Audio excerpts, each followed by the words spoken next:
Representative Ybarra, last week was policy cutoff and this week is fiscal cutoff. Can you share what that means for bills working their way through the legislature?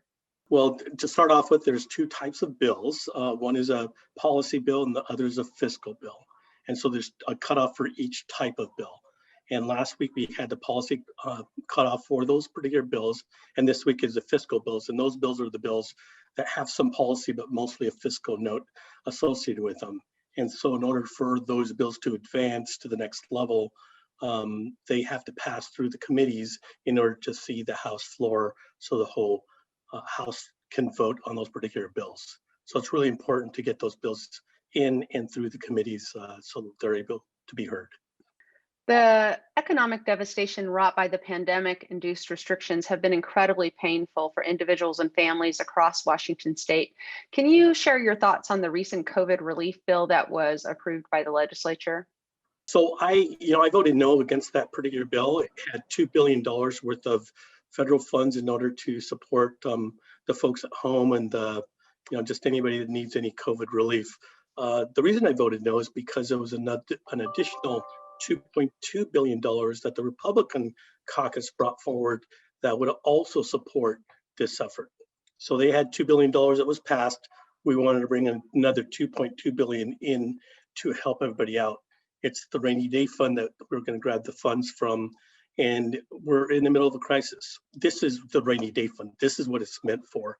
And the other side of the aisle wasn't wanting to use those funds in order to help all the community out across the state of Washington, which is why I voted no, and why I think that 2.2 billion would have really helped everybody out in every community. Representative Ybarra, Republicans have recently introduced the Real Opportunities for Washington. It's the framework for the 2021 through 23 operating budget for the state. Can you share some aspects of this budget that make it different from the Democrats' proposal? The Republicans put out their new budget for this coming year, and it's basically a roadmap on how we can balance the budget that we have in front of us with the funds that are coming in for this coming year without raising taxes and funding all of the programs that we have at the moment and trying to fund the new bills that are coming through the system. So it's a no tax. Why do we want to increase taxes for the folks that actually are really suffering during COVID? So this particular bill that came through and this particular budget basically had no tax for anybody.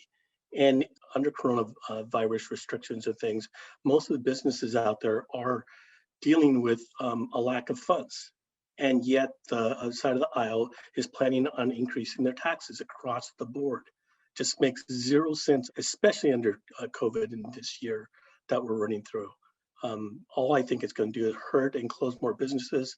When you close a business, then people don't have jobs.